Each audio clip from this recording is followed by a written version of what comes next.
Hello, my dears. This is this is Resilient Life, beaming you a little energy, saying hello to you, and trusting that you have had a good day.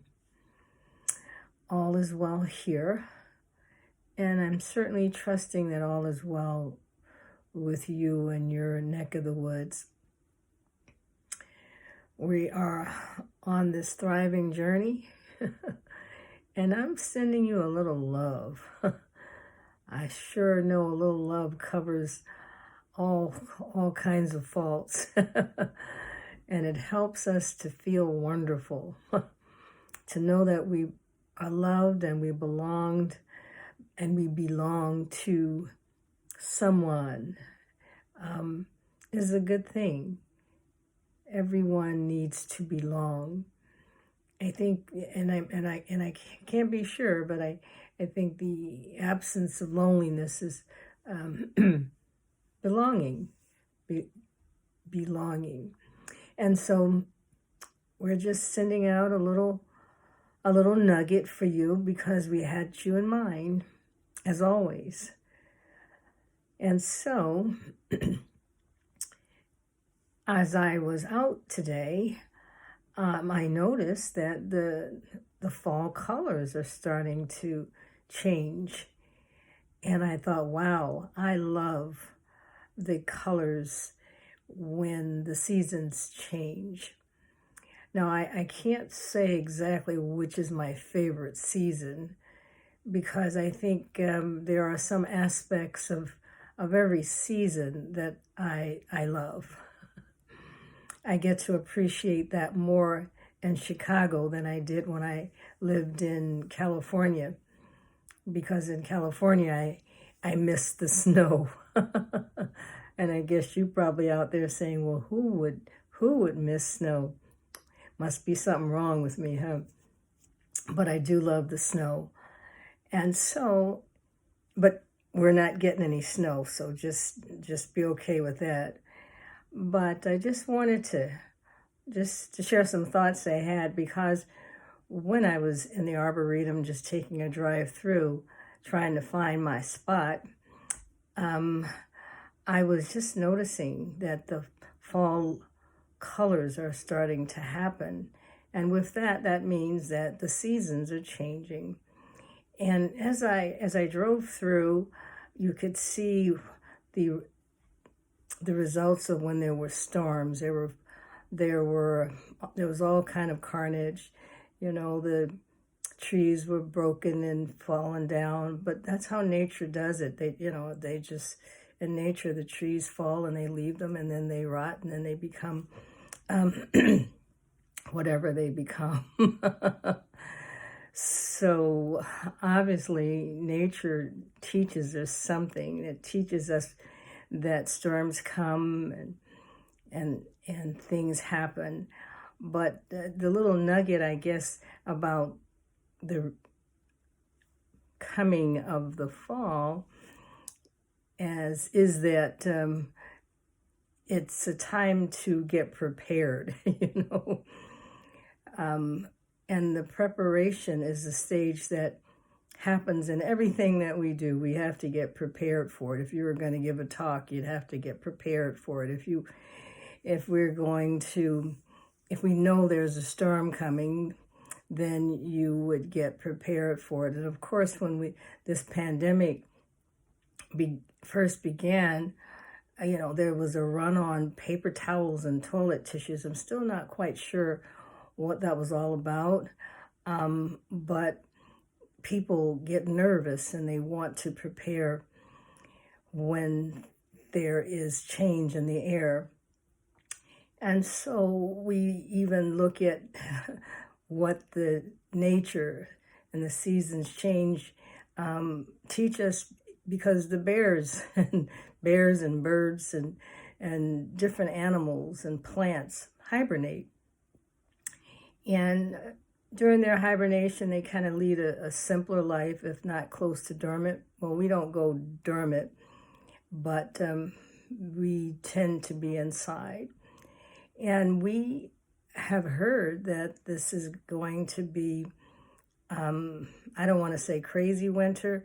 We just don't know. Here again, we're facing uncertainty. We don't know how this virus is going to be.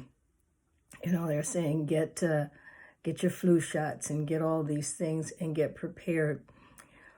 But what we want to do is prepare ourselves, our minds, for the changing of the seasons. When this pandemic first started, we kind of our minds went into this crazy state of loneliness. We were quarantined. We weren't around anyone. Our community. We had to work from home, and it made us lonely and depressed and sad because all of our normal ways of communicating were impacted. And so we learned how to adapt to that. But we have been going through this for months, and we were just starting to enjoy being able to maybe get out a little bit.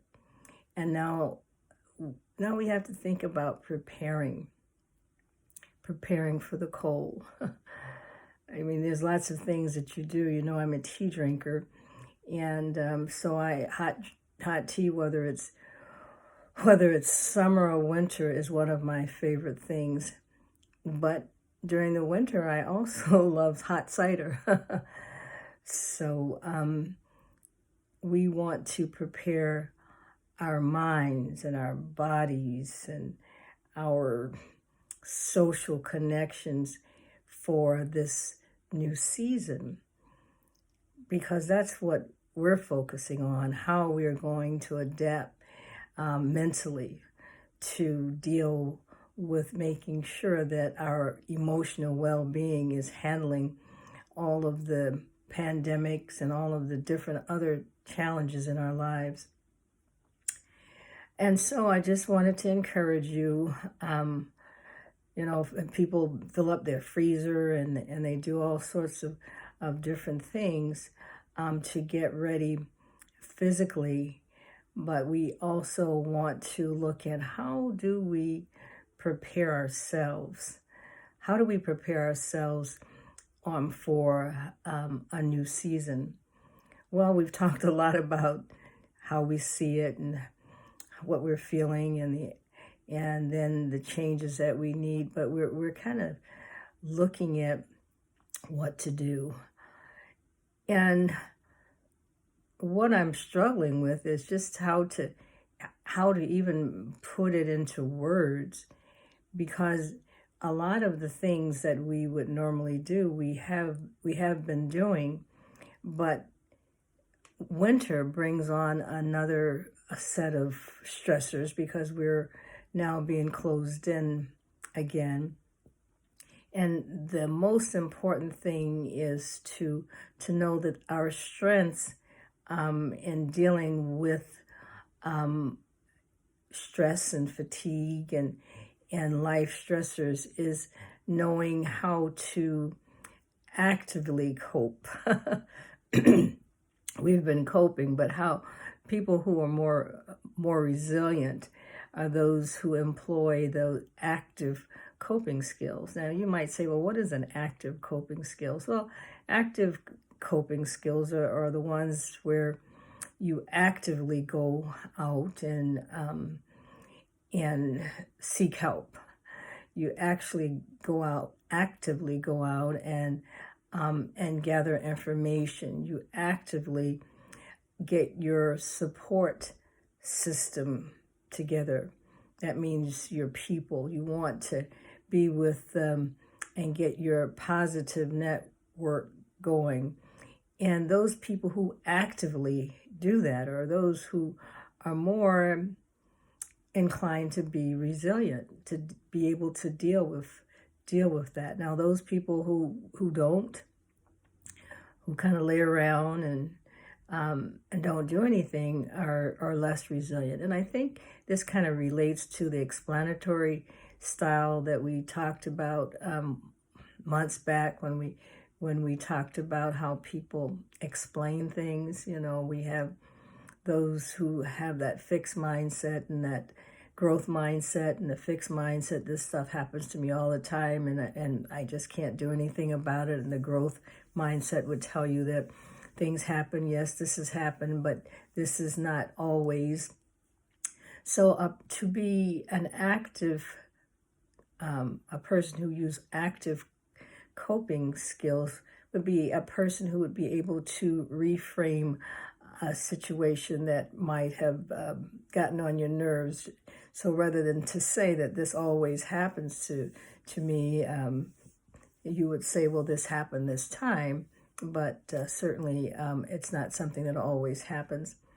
So I just want you to know that we are hanging together, we love each other, and we are part of our community. We are virtually thriving.